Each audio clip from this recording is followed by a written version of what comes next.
حضرت شیخ ابو الحسن قرشی رضی اللہ تعالیٰ عنہ کا بیان ہے کہ میں حضرت شیخ ابو الحسن علی بن حیدی اور شیخ محی الدین عبد القادر جیلانی کی خدمت میں بیٹھے تھے کہ حضرت کی خدمت میں تاجر بغدادی ابو غالب حاضر ہوا اور عرض کیا، اے میرے سرکار، آپ کے رحیم و کریم نانا جان رسول اللہ صلی اللہ تعالی علیہ وسلم نے فرمایا کہ جس شخص کی دعوت کی جائے اس کو چاہیے کہ وہ دعوت قبول کرے، اور میں آپ کو اپنے مکان پر دعوت کی زحمت دینے کے لیے حاضر ہوا ہوں۔ حضور غوث پاک رضی اللہ تعالیٰ عنہ نے فرمایا، اگر مجھے اجازت ملی تو میں آ جاؤں گا۔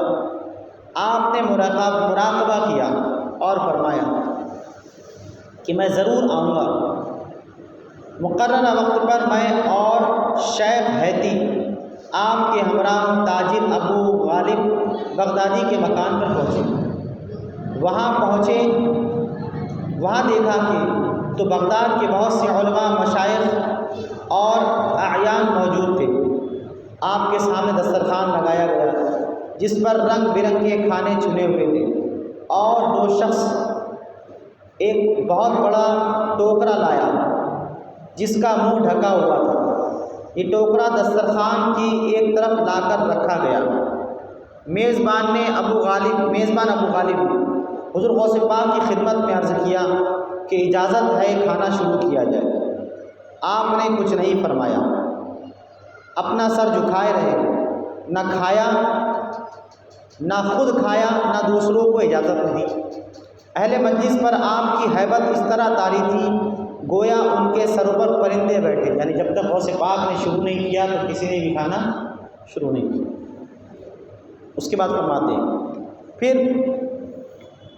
آپ نے مجھے اور شیخ علی حیدی کو اشارہ کر کیا کہ اس ٹوکرے کو اٹھا کر یہاں لاؤ۔ وہ ٹوکرا لایا گیا جو بہت وزنی تھا۔ پھر آپ نے مجھے اور شیخ علی حیدی کو حکم دیا کہ اس ٹوکرے کو کھول لو۔ جب ہم نے ٹوکرا کھولا تو ابو غالب تاجر کا اندھا اور فالج زدہ لڑکا بیٹھا ہوا تھا۔ آپ نے دیکھ کر فرمایا، قم باذن اللہ، سبحان اللہ، اللہ کے حکم سے تندرست ہو کر کھڑا ہو جا۔ آپ کے فرماتے ہی وہ لڑکا تندرست شخص کی طرح کھڑا ہو گیا اور کوئی بیماری اس میں موجود نہیں تھی، اور وہ دوڑنے لگا۔ غوث پاک رضی اللہ تعالیٰ عنہ کی یہ کرامت دیکھ کر مجلس میں شور برپا ہو گیا اور لوگ نعرے لگانے لگے، اور قادری دولہ بغداد کے شہنشاہ اور ہمارے غوث حضور غوث پاک رضی اللہ تعالیٰ عنہ بغیر کچھ کھائے پیے اس ہجوم میں اٹھ کر اپنی خانقاہ میں تشریف لے گئے۔ حضرت شیخ ابو سعید فرماتے ہیں کہ شیخ عبد القادر جیلانی کے حکم سے پیدائشی اندھے اور برس کی بیماری والوں کو اچھا کرتے ہم نے دیکھا ہے، اور مردوں کو جلاتے ہوئے بھی ہم نے دیکھا ہے۔ یہ غوث پاک کی کرامت ہے۔ شاعر کہتا ہے، شفا پاتے ہیں صدہا جان بلب امراض مہلک سے، عجب دارالشفا ہے آستانہ غوث اعظم کا، ہماری لاج کس کے ہاتھ ہے بغداد والے کے، مصیبت ٹال دینا کام کس کا، غوث اعظم کا رضی اللہ تعالیٰ عنہ۔ فرماتے ہیں کہ عمرو بن صالح حدادی ایک دن ہمارے پیارے غوث پاک رضی اللہ تعالیٰ عنہ کی بارگاہ کرم میں حاضر ہو کر عرض کیا کہ حضور، حج کو جانے کا ارادہ ہے اور میری اونٹنی بیمار ہے، چلنے سے قاصر ہے، چل پھر نہیں سکتی، اور دوسری اونٹنی میرے پاس موجود نہیں، میں بہت پریشان ہوں کہ حج کا سفر طے کیسے کروں۔ حضور غوث پاک نے اس بیمار اونٹنی کو ٹھوکر ماری، اپنا دستے کرم اس کی پیشانی پر پھیرا، اور بیمار اونٹنی شفا پا گئی اور چلنے لگی۔ صالح کا بیان ہے کہ میری اونٹنی حضور غوث پاک کے کرم سے ایسی تندرست ہو گئی کہ ہم اسی اونٹنی پر بیٹھ کر حج کے قافلے کے لیے چلے گئے، اور جب ہم نے سفر طے کیا وہ ساری اونٹنیاں پیچھے رہ گئی اور ہماری اونٹنی سب سے آگے آ گئی۔ تو یہ غوث پاک کی کرامت ہے۔ غوث پاک رضی اللہ تعالیٰ عنہ کی کرامات بے شمار، اللہ تعالیٰ نے آپ کو بے شمار کرامات سے نوازا ہے۔ اور سرکار غوث پاک کی ایک آخری ایک اور کرامت سماعت فرما لیں۔ محمد سبحانی قطب ربانی، آپ نے یہ واقعہ سنا ہی ہے لیکن پھر بھی ایک مرتبہ سماعت فرما لیں کہ بارگاہ میں کے بارے میں یہ کرامت بہت ہی مشہور ہے، اور محفلوں میں علماء کرام بھی بیان کرتے رہتے ہیں کہ ایک بوڑھی عورت دریا کے کنارے بیٹھی رو رہی ہے۔ اتفاقاً ہمارے پیر دستگیر غوث اعظم رضی اللہ تعالیٰ عنہ کا اس طرف سے گزر ہوا۔ آپ نے دریافت کیا کہ کیوں رو رہی ہو؟ بوڑھی عورت نے عرض کیا کہ حضرت 12 سال ہو گئے ہیں، اس دریا میں میرے لڑکے کی بارات ساز و سامان کے ساتھ ڈوب گئی اور میرا لڑکا بھی ڈوب گیا، اسی کے غم میں یہاں آ کر روزانہ روتی ہوں۔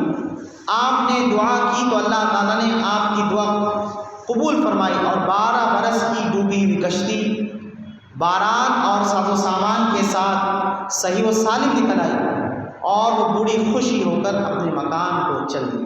یہ غوث پاک کی کرامت تھی کہ 12 سال تک جو مر چکے ہیں سب کے سب اللہ تعالیٰ نے غوث پاک کی کرم سے سب کو زندہ کر دیا۔ دولہے کو بھی زندہ کیا، دلہن کو بھی زندہ کیا، باراتیوں کو بھی زندہ کیا، اور جو ساز و سامان تھا اور جو کشتی تھی وہ سب کے سب 12 سال کے بعد ایسی نکل آئی دریا سے جیسے کہ اس کو کچھ بھی نہیں ہوا تھا۔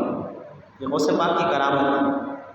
تو اللہ تبارک و تعالیٰ، اولیاء اللہ کی شان ہے کہ اللہ تبارک و تعالیٰ نے اولیاء کو یہ شان عطا فرمائی ہے کہ جب اللہ کے محبوب بندے، اللہ حدیث قدسی میں اللہ تبارک و تعالیٰ فرماتا ہے کہ جب جو میرا بندہ ہو جاتا ہے، جو میرا محبوب، جو میرا ولی ہوتا ہے، تو پھر میں اس کا ہاتھ بن جاتا ہوں جس سے وہ پکڑتا ہے، میں اس کی زبان بن جاتا ہوں جس سے وہ بولتا ہے، میں اس کے کان بن جاتا ہوں جس سے وہ سنتا ہے، میں اس کی آنکھ بن جاتا ہوں جس سے وہ دیکھتا ہے۔ کیا مطلب یہ ہے کہ اللہ کا ولی جو بولتا ہے وہ اللہ تبارک و تعالیٰ کی مرضی ہوتی ہے، اللہ کی مرضی سے بولتا ہے، اور جب اللہ کی مرضی سے بولتا ہے تو اللہ کی مرضی تھی کہ 12 سال کی کشتی جو ڈوب چکی ہے وہ زندہ ہو جائے، سب کے سب زندہ ہو گئے۔